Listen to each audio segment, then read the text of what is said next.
I the a-hole for kicking my sister out of my house after she didn't respect my house rules? Info: me and my fiancé have a king-size bed. Plus, both of us are somewhat of a germaphobe, and we usually try to clean our house every day to every 2 days. Long story short, I, 29 male, am a corporate lawyer, and my fiancé, 31 female, is a real estate agent. And we usually get home quite late, around 7 to 10 p.m.-ish. My sister, 23 female, was kicked out from my parents' house after she failed to pay rent for 7 months, and we offered her to stay at our house for the time being. Our house rules were pretty clear: not to touch any of the drawers in mine and my fiancé's room, nor to sleep in it at night as we have 2 guest rooms fully decked out. And also the fact that when we come home we are pretty tired and usually want to sleep right away. And also she has to clean her room and has to throw away her garbage. For a few weeks she followed our house rules, but all of a sudden one day my fiancé came home earlier than expected at 5:30 p.m.-ish and found my sister and her girlfriend in our bed doing the devil's tango. My fiancé got enraged and kicked her girlfriend out of our house and warned her to never do it again or she would be kicked out. We thought she had learned her lesson and would never do it again. But last week, me and my fiancé had a function to attend to, and we told my sister that we might be late. When we were traveling to the function, my wife started to feel sick, and we drove home immediately. When I opened the door, it was unlocked. I thought my sister had forgotten to lock it. My fiancé rushed to our room heading for the washroom, but when she opened the door, she found my sister and her girlfriend tangling in our bed again. She got furious and kicked both of them out, and told my sister that if she couldn't adhere to basic decency, she wouldn't be allowed here. The day after, I packed all of my sister's belongings and dropped it to her girlfriend's place. When I tried to talk to her, she called me and my fiancé a-holes for kicking her out and was mad at me for abandoning her when no one was there for her. Am I the a-hole? Now for the top comments. Not the a-hole. Why the hell did she feel the need to use your bed? I mean, that's just weird. You had some very reasonable, and to be frank, obvious, house rules. She chose not to listen to you. She needs to grow up. Maybe this will force her to a bit. Honestly, they probably got off on it, and it was a thrill. I had an ex who kept pestering me to do it on his siblings' bed when they went out. Long time ago, but he got a thrill from it. Hence, he's a long time gone ex as I didn't. Abandoning her when no one was there for her. And there is a very good reason for that. Not stay home. A free place to live, and all she had to do was clean up after herself and not the deed in your bed. Even gets her own bed in a guest room. She deserved all that she got. Literally all she had to do was not be a willful a-hole. It's not like the demands in exchange for this generous favor were like total control and indentured servitude or anything. Gosh, the sister's girlfriend really should see this as a blinking red flag. Pretty obvious not the a-hole. It wouldn't excuse her actions. But is there any reason she wasn't using the guest room where she was sleeping? Was it only a small bed or something? Again, doesn't justify it at all, but it seems very strange. The beds in the guest rooms were full XL and had pretty good mattresses. I asked her why she didn't use them when her girlfriend came over, but she replied with, it's a hassle to clean them up after they are done doing you know what. Wow. That just makes it so much worse. She knows she's making the bed a mess and feels okay because she won't need to clean up yours? Next story. Am I the a-hole for telling my brother's wife she's responsible for his health declining? My brother, 30, is diabetic. Has type 1 diabetes and got it from when he was young. As his older sibling, I grew up watching my parents managing his condition for him. He has always been traumatized by his condition, but never come to terms with it to what he used to and still act like his condition doesn't exist. The family, mom is now deceased, didn't know how to handle it because if we let him act like that, then there would be major consequences, so we took it upon ourselves to manage his condition for him. We'd watch his eating habits and correct them, watch his insulin intake, and encourage him to live healthy. When he brought his now wife home, we told her how it is and that he can be reckless and in denial about his condition. And so she needed to help and work with us and keep an eye on him. She did her best at first, but started caving in to his complaints about not being able to eat this or that, or when he complains about his insulin intake and having to pay for it. He got increasingly worse the past 3 months. We didn't know exactly what was going on, till his wife called to tell us he was in the hospital because of a hyperglycemic episode. His blood sugar levels were too high, he almost went into a diabetic coma. The reason for this was because he wasn't taking the right dosage of insulin. I talked to his wife and had an argument with her. She said he deliberately kept stretching out his insulin dosage to be able to save insulin and not have to buy it. I told her still she should have had kept an eye on him. It's unfortunate that their insurance is screwed and financial situation is rough, but she should have stopped him and not stood there watching. She said I was being too hard on her, but I told her that if he was doing this under the family's watch, we wouldn't have allowed it, and so she bears part of the blame for him staying in the hospital. She started crying and asked for a minute to herself. I went home because I couldn't see him after waiting for long. My dad called later asking about my conversation with sister-in-law. I refrained from talking about it, but he said she called him and told him everything. He said I shouldn't have said this to her and made her feel guilty.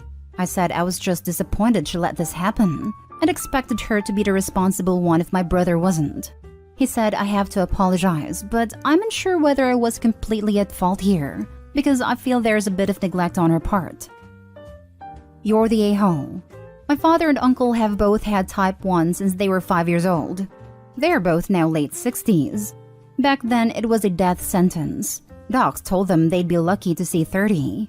Since children, they were able to manage their health with little to no issues. In my 40 years of life, I've seen my father go into a diabetic shock once, and it was after a day of him pushing himself too hard in a home renovation. Too long didn't read of this, your brother is an adult. As such, it is his responsibility alone to manage his health. His wife is there as a support, not as a nurse. Your parents failed him, and now he's failing himself. You taking it out on her isn't justified. Opie, my brother likes to eat rat poison because he thinks it won't kill him even though it nearly killed him many times. My family had to be vigilant to make sure he didn't eat rat poison. When he married, we said it was his wife's responsibility to make sure he didn't eat rat poison. He ate rat poison, which is obviously his wife's fault, so I confronted her. Literally everyone. Isn't it your brother's fault because he keeps eating rat poison? Opie, what an utterly absurd thing to suggest. You and your family are a-holes. Your brother is the biggest a-hole. He is a grown man who is responsible for not neglecting his own health. Tell the doofus to stop eating rat poison. You're the a-hole. Your brother is 30 freaking years old. He is a grown adult. His wife cannot be on donut watch 24/7. She can't take food out of his hand. She can't force medication into his body. He is an adult who has made self-destructive choices about his health. I know it's hard to hear when he is in the hospital, but his own irresponsibility is what landed him there. And if you are going to point the finger at his wife, you should point one even more at your parents. Y'all's enabling has allowed your brother to grow up into the irresponsible adult he is now. I hope your brother recovers. If he does, the come to Jesus talk you need to be having is with him, not his wife. You're the a-hole. Could not agree with this more. Your brother needs to grow the heck up and manage his condition like an adult. His wife isn't his nurse, and shame on all of you for being such terrible enablers. And therapy. I don't get how the parents could watch him grow up like this and not get him any professional help to deal with his trauma. Did they expect him to grow out of it? And when he didn't, were they just hoping they'd be there to help till he'd be old enough to go to a nursing home? She's his wife, not his mommy. Stop treating women like your caretakers. Next story. Am I the a-hole for downplaying my daughter's accomplishments for the sake of her twin brother? So I, 40 female, have fraternal boy-girl twins, 17. They are graduating from high school soon and they've both done good in school. And I'm overall proud of the young adults they've become. My daughter is going to an Ivy League school and playing soccer in college, while my son decided to go into the Air Force. One thing to know about my family is that they think college is the only way to be successful. So they were very pleased to hear my daughter is going to an Ivy League school, but they have nothing to say about my son going to the Air Force. I can tell, as his mom, that it's making him feel bad. Even my daughter doesn't want her brother to be seen as less successful. So on Easter, when my mom brought up my daughter again, I told her that she has a grandson going to the Air Force, and that he's going to be very much successful in whatever field he decides to do. And he should have respect from everyone for helping our country. Everyone started getting upset and saying that it's not right to downplay my daughter's accomplishments. My daughter even tried stepping in, saying she's proud of what her brother's doing, but they didn't listen. I don't think I'm doing anything wrong, but I could be. So am I the a-hole? Now for the comments. Not the a-hole. Talking up your son's incredible accomplishments is not downplaying your daughter's accomplishments. Maybe try to kill him with kindness. Anytime someone starts gushing about your daughter's Ivy League, out-gush them and say, I know. I can't believe I hit the kid jackpot. A daughter starting college, a son building a career in the military. I'm the luckiest mom in the world. Yes, this is what I came here to say. I second this. All of this. You're not doing or saying anything hurtful to your daughter, and she's backing up her brother and clearly wants the rest of the family to be supportive of him too. You're doing the right thing by sticking up for your son, and I'm sure he'll remember it. You're doing a fantastic job with them both. Definitely brag about it. Not stay home. I thought you would be by the title, but you're not downplaying your daughter's accomplishments at all. You're talking up her brother. And it sounds like your daughter agrees and is also proud of her brother. The Air Force is pretty strict and hard. You must be super proud of both of your children. I'd be pissed off too if one child would get all the praise and the other wouldn't. Downplaying your daughter would be, well, Ivy League is actually not that big of an accomplishment. But you didn't do that. You just said that the Air Force is also pretty great, which it is. Again, I'd be super proud of both of them. They've both done excellently.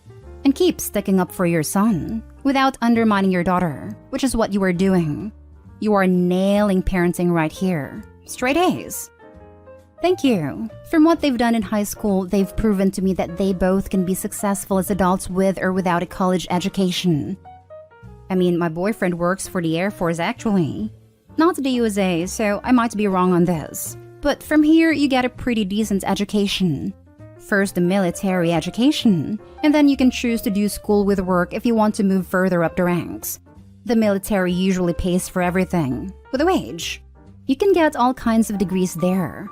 Not saying he has to, but he can at any time. Last story. Am I the a-hole for telling my mother that I don't mind another family member cutting me off? Hello, I'm 30 female. Growing up, I had a cousin who was very close to my age, so we were together all the time. Around 10 years old, the comment started. She'd tell me how my hair looks messy while hers is perfect, and how she can't play with me because she doesn't want to look as dirty as me. Then her mother got involved too. Every time I got higher grades at school, she would say I had easier exams, and if I got hurt, she would have a long tale of how her daughter was brave, enduring 10 times more than me. When I was 13, my cousin, her mother, and another family member decided to confront me about my clothes choices. I was a tomboy and my parents let me participate in any sports I wanted. They kept telling me that I need to be more like her, and she stood there beaming. I reacted badly. My mother got involved and told me that these comments shouldn't affect me, and I need to ignore them, but kept making me go out with her. The comments never stopped, even grew to "you will not marry" and such. The second my parents couldn't decide how I spent my time, I stopped talking to my cousin. Now, she recently had a child and they didn't tell us. I'm fine with that, but someone close to her told us and my mother wants me to call and congratulate. I told her I'm not sure if this is a public knowledge or she just told people close to her. If she doesn't want me to know, then I don't want to know, and that's fine. My mother says that I did something to make her hide this, even though they didn't tell my mother either, and said I have to call and stop being petty since I got married and had a kid long before her. I said I don't care if I hurt her. She can cut me off if I make her feel bad. My mother thinks I'm a bad person for saying this, and I can't be bothered to mend fences with family members and rise above things. To be honest, I stopped being angry long ago. I just don't want anyone with this mindset in my life. Am I the a-hole? Not the a-hole. My mother says that I did something to make her hide this. You monster. You stopped accepting her emotional abuse and self-glorification. Edit, I want to clarify that the sentence above is sarcasm. You heartless bastard. How could you do that to your poor cousin? It's all sarcasm, people. not stay home. 1. Genetic proximity does not confer an obligated relationship with anyone. 2. Forgiveness is overrated. It often used as a tool to allow abusive a-holes to keep being abusive a-holes. 3. Most times, the only consequence we can bring to bear on an a-hole is to remove ourselves from their lives. And that's what you've done. Yes, but what is unfortunate is Opie had to do it on her own after a certain point. Her mother should have put a stop to that crap years ago. She didn't, because she did not want to make waves with the other relatives. How did she not know these people were mistreating Opie? She wanted their acceptance more than she protected Opie. Girl, no. Leave those toxic people exactly where you left them. I feel like Opie isn't recognizing the toxicity of her own mother. While Opie was getting bullied growing up, the mother turned a blind eye to it. Opie should cut her mother out as well. I can't imagine not standing up for my child, especially if I am witnessing the bullying happen. Opie's mom is a bad mother who cares more about these family members over her own child.